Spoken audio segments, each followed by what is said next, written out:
Hey everyone, we are so glad that you are with us today. We are talking all things AI. We just got back from HEC, downtown Indianapolis, and really AI is just everywhere. It's in every conversation, and it really should be a part of the conversation in our classroom and with our colleagues. We're hearing stories and we're using it to make our lives and make the time that we spend efficient and effective, I think, is the bottom line. Because we'll talk in a minute, but time is just that one thing that we never have enough of. And so as we dive in today, we went ahead and linked these slides. They're going to be in the comments on YouTube for you to go in and check out.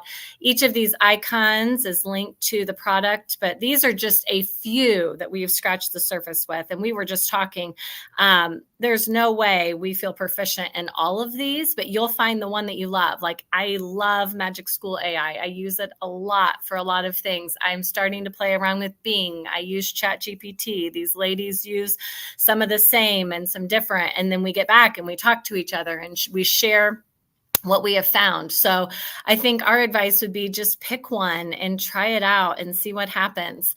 And then as we start the conversation, we really were reminded that AI has been here for a long time, right? In very basic ways. And I loved what Matt Miller said even a year ago. And he's inspirational. I think he is a great voice as we are tackling AI and how to use it with students and how to use it ourselves.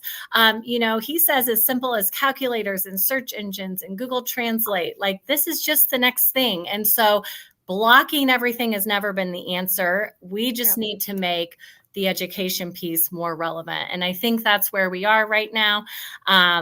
And I'm just excited to see how our students can use this. And we have talked about it, ladies, that it's like digital literacy, right? Digital citizenship. Mm-hmm. It's this AI literacy piece now where it's one more piece that we can help the students navigate just as we've had to try to figure it out ourselves. So what are your thoughts on this? Yeah, I think that, when we picked this topic back in July, I think all of us were like, well, it's being talked about, but we knew nothing about it. And even in the last month, the three of us have started to dive deeper into this. We're new to AI as well. But what we're finding is we do not need to be afraid of it. We need to embrace it. It is here to stay. We need to use it to make our jobs easier, and we need to continue to do what the three of us believe in, that we make everything we do more relevant. And so, we need to move from the classroom image of what we grew up in.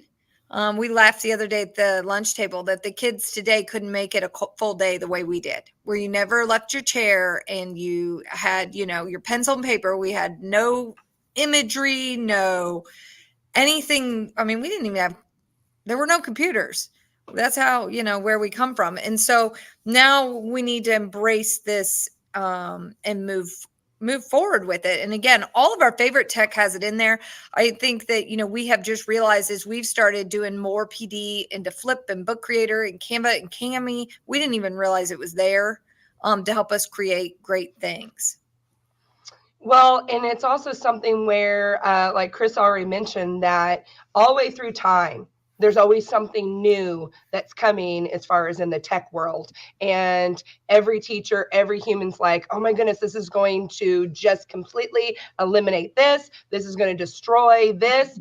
And we're not seeing it with the glass half full. We're seeing it as the glass half empty. And it's something that's going to be so, to support us and to help us.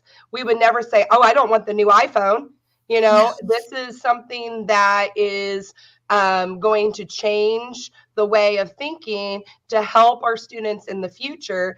And so then they can be ready just for the next thing that's going to change the world. And if we don't embrace the little things as they come along, like the use of calculators, that's so far removed from our mind that calculators even were an issue. long ago. If we start using calculators, we can't do math in our head. It only helps us to grow and become more intelligent in the math field and be able to do other things as far as with engineering and other jobs that we never have done before if we didn't have that tool. So this is another tool in order to help us be more efficient, like Karisa said. Now in the future, we got to quit looking at the past and look for ways we can embrace tomorrow. Yeah, and I think people are frightened, just like in any occupation, that AI is going to phase out the teacher. I think that's a panic button that is hit without thinking about what we really do. And so, as I started to read Matt Miller's book last week, that one of the things that hit me was this quote: "The essence of a teacher is brains, heart, and humanity," and that they're always going to need us. They're going to need us to help guide them through decision making, through learning to work as in groups, to facilitate different things. We can't pretend like the AI isn't out there and that will make it disappear. I mean, I'm at the high school level. Listen, Chat GTP is blocked at our school, which is the right move, I think, at this time. But the kids can get on it on their phone. And so we're best to use it in a way that we can help them develop that AI literacy, that, citizenship in regards to this as well. And so one of the things that, as I was thinking about this, doing the thinking, I took this picture in the middle the other day. You can see my screen. My students did a neurology patient exploration. They diagnosed a patient with a neurological disease. They were given a series of things they had to research, including symptoms and what goes wrong in the nervous system. And I had them create a Google site as a class. It turned out awesome. We had 30 different kids working on the same site at the same time. And then the reason I took his pictures, because you can see the young lady in the background there, she's got to present it to the class.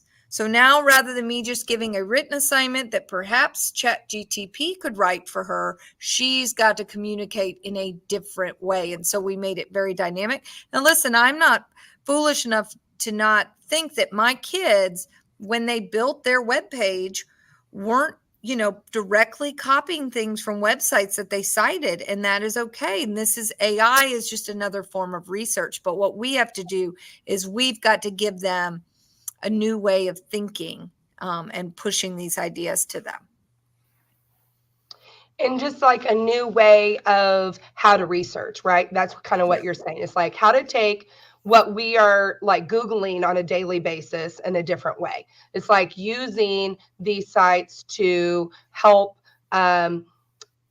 build our vocabulary, help do so many things. Like just myself, when I'm using it, I'm thinking, oh my goodness, I can use AI to help me with the depth of knowledge questions that I just can't differentiate quick enough for my students, right? I need something that's just a little bit deeper. And then to help me with rubrics, or help me to come up with questions for books they're reading on Epic, or things like that, that I can use these sites to help me. But then as I'm exploring them, I'm learning how to bring in things that work and say, you know what, this doesn't work. And that's how we have to teach our kids too, is, hey, these are great ideas that are being produced for me, but is this something that's going to really work for what I'm doing? I have to go back and investigate and read through it and make sure that content is what I need. It's not just something that we're turning in as we gain this knowledge through AI products. 100%. I think bottom line is it's helping to take the load off to do the work, but not the thinking. You have your human touch at the end, right? Because you're the one that has the feelings and you can empathize and you have the brain, heart, and humanity, right? It's that piece that's not going to go away. It's just the heavy load, the heavy lifting, right? Helping with the work that has to be done. I think as we move on, to the next slide, Elaine, I would love to hear, this Timesaver piece you shared with us as we were talking last night about the lab that you wrote. Tell a little bit more about how you're using this to save you some time. Yeah, so part of what I do with my hosted kids in our community outreach with our elementary schools is I have activities. We go and do STEM activities at every grade level in every one of our buildings. And one of the places that I had not yet filled in with a good STEM lab that was relevant to their curriculum standards was third grade. And I was sitting here in my prep, basically talking to myself, like, what am I going to do with this third grade December lab? And I knew I wanted to do it on inheritance. In my head, I knew kind of what level of vocabulary I wanted to do. And I thought, I even said it out loud, all right, Chat GTP, let's go. So I put it into Chat GTP. Chat GTP, this is, you got to ask it just right what you want. I find it writes an excellent letter of rec, but it kind of gives you a fluffy lab. It doesn't dig deep. So I did, like Karisa, I used Magic School AI. And so then I was like, okay, I typed in third grade inheritance. I wanted something Christmas themed. And it popped out a lab to me, and I didn't actually even use the directions for them, but all of a sudden, bam, I have an idea. And so all this time I could have been sitting here just surfing the internet going, who's already created a STEM lab? Well, I don't want to go to Teachers Pay Teachers because I don't want to pay for it. I don't want to go to Pinterest because it wears me out. And so I just asked Magic School to help me just spark an idea. And so for that, massive time saver. For me, I probably write 50 letters of recommendation a year for kids going to college. And I have used Chat GTP to help me do that now. I can take their resume, I can take their name, Plainfield High School, I can dump it in there and it spits out a letter. And then what I do is what we would want our kids to do. I go through and I amend it, put in that personal touch, but it gives me such a good starting point. Like the time saved from probably a half hour to an hour per letter down to 10 to 12 minutes. It's massive. And so I have tried, and my suggestion to the people out there listening is start with Magic School AI. I have tried every button on there and I don't even use all the buttons, but everything from the joke maker to writing an IEP. I mean, I don't write IEPs, but it is amazing the power of this tool. And Magic School is made for teachers. It's made to be our tool. And so it's a great place to start. And you know what? One thing that I thought was interesting is like this summer, we all kind of were like, hey, let's go with this AI idea because I'm like, what is artificial intelligence? I'm trying to understand this. I'm trying to wrap my head around this. And I'm like, you know what? It's probably not something really like for me as a primary teacher that I'm going to really, need to dive into that kind of thing. Cause I'm not writing letters of recommendation on a regular basis like you. I'm not writing essays, that kind of thing. And then I started playing with it and I'm like, oh my goodness. Mm-hmm. This next week when we're doing the Oak family, I'm going to work with my kids and we're going to write our own jokes. We're going to plug in random words that they want to do a joke with and then spit out a joke. And then we'll print those jokes and that'll be something they're reading that day to practice their fluency, and then I went on to Canva after I played around with Magic School and was just blown away with the resources and what I could use. I went on Canva and that little section in the middle, I knew that in next week after Thanksgiving, I was going to be doing a full day about tigers and just for my kids to learn about them. I plugged in two things. I plugged in tigers for first grade. That's it. Mm-hmm. And it thought about the standards it brought up this awesome slide presentation on how I can teach nonfiction reading with the focus of tigers. And I totally will use this next week. And it took not even a minute, for it to happen. And I have made so many slides in Canva, Google Slides. I've done so many of my own. Yep. And it took me hours to put something together. And this was immediate. And it was just so, I don't know, breath of fresh air. I was so excited. And again, the Timesaver, right? I've used a lot of these ChatGPT to come up with titles for things. I need a catchy club name, that revolves around STEM. And it is your online collaborator, right? Because maybe you're in your classroom, like Elaine said, she was talking out loud to herself, like, what am I going to do? Maybe someone's not available on the other end of the phone, but you have this online collaborator that you can plug in and you can say, okay, give me another idea. Give me another idea. Give me 10 more ideas. And it's not that you're going to take everything verbatim, but that's how you're going to spark another idea. So she didn't even take the basics of everything it spit out, but that sparked another idea. And I think it's really important to have this conversation with students, right?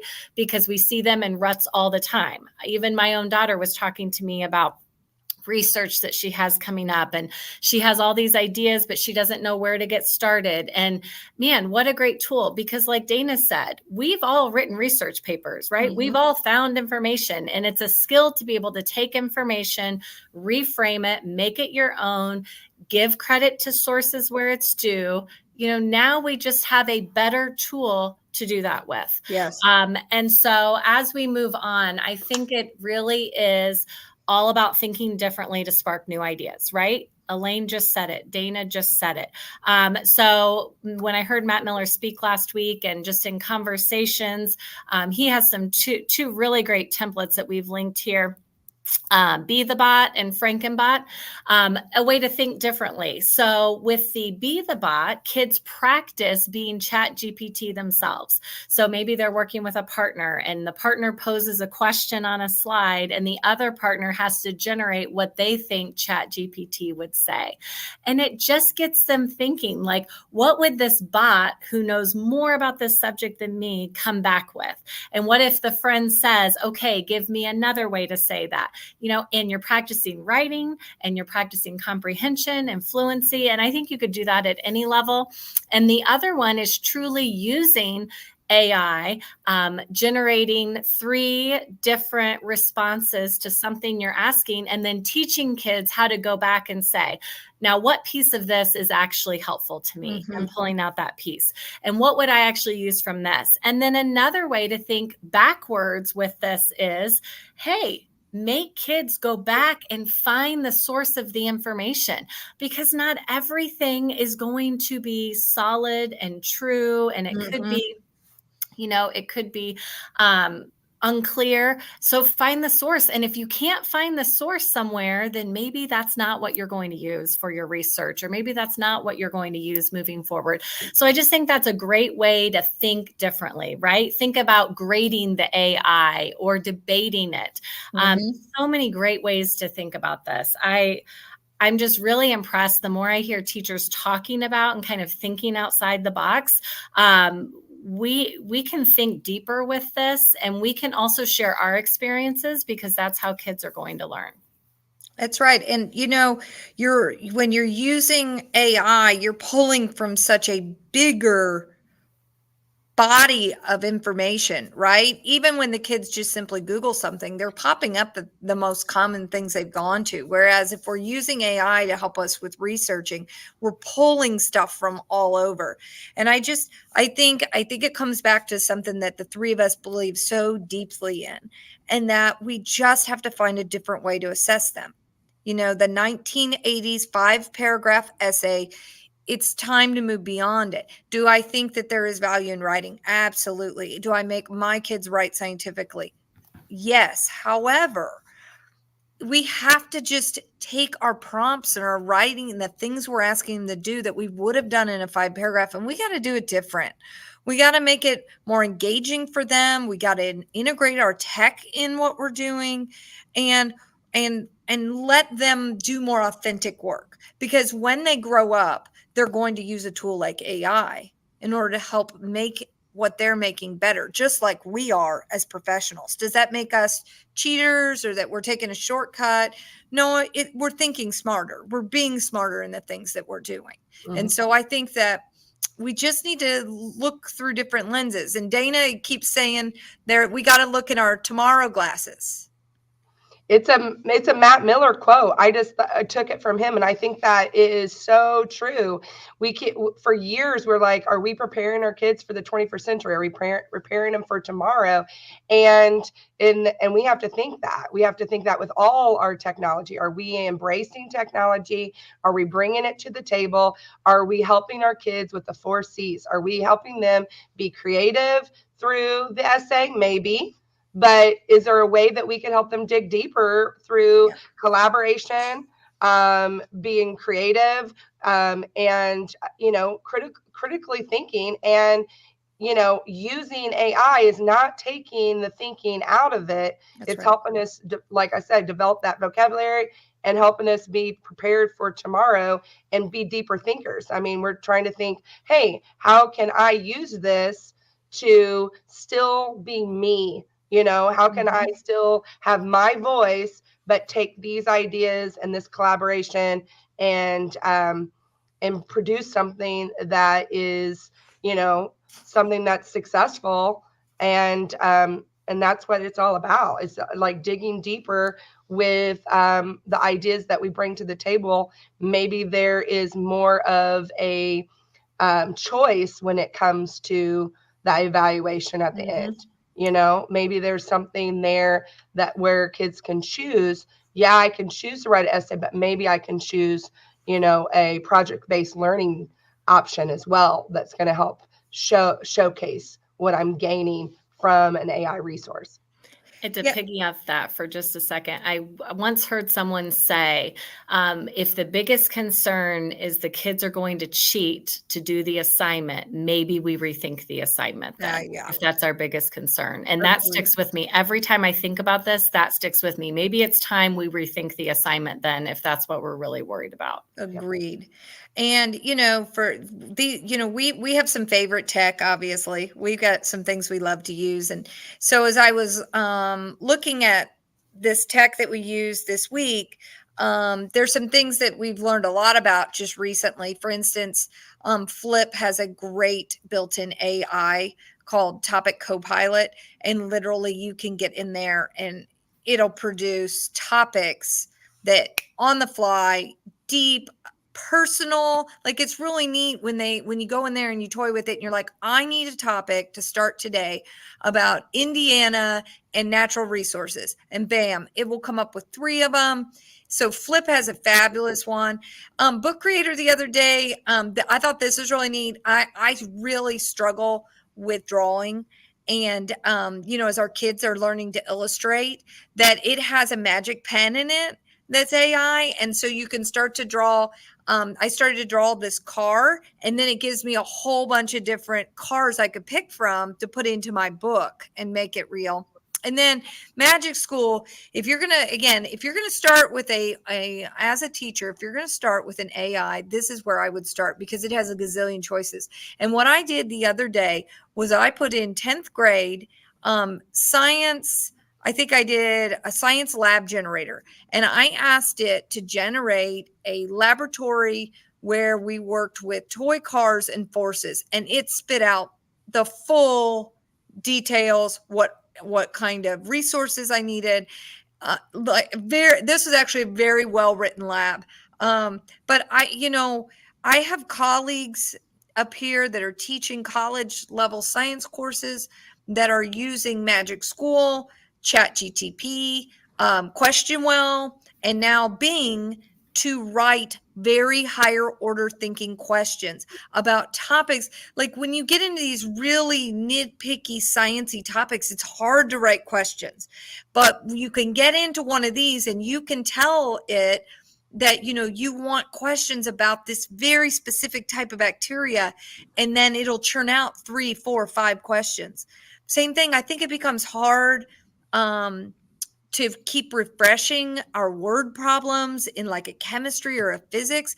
I put into Magic School, write a math word problem, and I put in a physics question about forces and Serena Williams, and it just churned out all these examples. And Serena hits the tennis ball like that. And so now it's personal, right? And so they're really do incredible things to help us not only assess, but also to plan and to save time, which is our biggest. And there's so many that is not just for the higher grades, because in Magic School, it's awesome because even, you know, if you have trouble putting an email together for a parent, there's a section for that. Like all you have to do is put a few words and it'll tell you how to say it the right way. So you're not, you know, because you question that over and over again. And then also you can put in to become, I write decodable stories all the time for my kids to read. So it's text at their level. And there's a section on that where you can just put in some of the words you're working with and it'll write a whole decodable text for that grade level. I mean, there's so much to be utilized, and I can't wait to dig deeper in it. I mean, I can't wait to keep using these sources because they're just great tools. So, and kind of like what you said, types of writing, you know, we all have to teach different types of writing. And how about you have a topic and you say, hey, I need this topic in a poem. Now I need this topic in a funny story. Give me some stand-up comedy on this topic. And you're showing your kids all one topic with all of these different types of writing associated with it. I'm with you. I cannot wait to see where this goes. And, you know, we're preparing kids for a world we can't even imagine right now. But thank goodness there's resources and there's people that really are forward thinkers and can help get us there. So we have all read Matt Miller's book now. It's a quick read. You know, it's got big font. I love that. I don't know about anyone else because I can see it.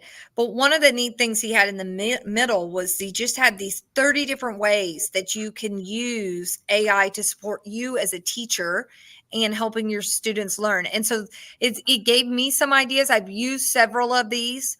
And I really recommend taking a list, even just taking a list like this and getting into one of these and just seeing what it'll do. Just put it into ChatGTP, then go put it into Magic School, and then try in a different one. Like I haven't even touched on, and Karisa can talk about it a little more. I haven't even tried Gamma, but she says it's amazing what it can do. Just really beautiful, professional slides. I had a colleague at Keep Banana Learning pass on the idea, and it's just, I mean, the amount of work we put in has to be decreased, right? Something has to give. And when we have these tools, and we'll find the ones that we really love, and we're getting ready to show you a slide that has a lot of different ideas on it, but pick one. You know, it's like anything in education. It all seems overwhelming, but when you start small and you pick one, right, and talk to other people and see what they're using, find your AI PLC, find your group of people that you can talk AI with, because this is how we're learning. We can't sit back and wait. We can't sit back and wait for someone to tell us more about it. We really just have to jump in. Another idea is this Ditch Summit. You can go on there, sign up for it. And then it's kind of PD on your own time. And it's got some great ideas from what Chris is saying. So what was the idea behind that? So Matt Miller and a lot of names that we know in education are just going to come together and offer this virtual learning free for educators, starting early December to January. And you just get on kind of on demand and learn more about the hot topics in education right now, obviously AI being one of them.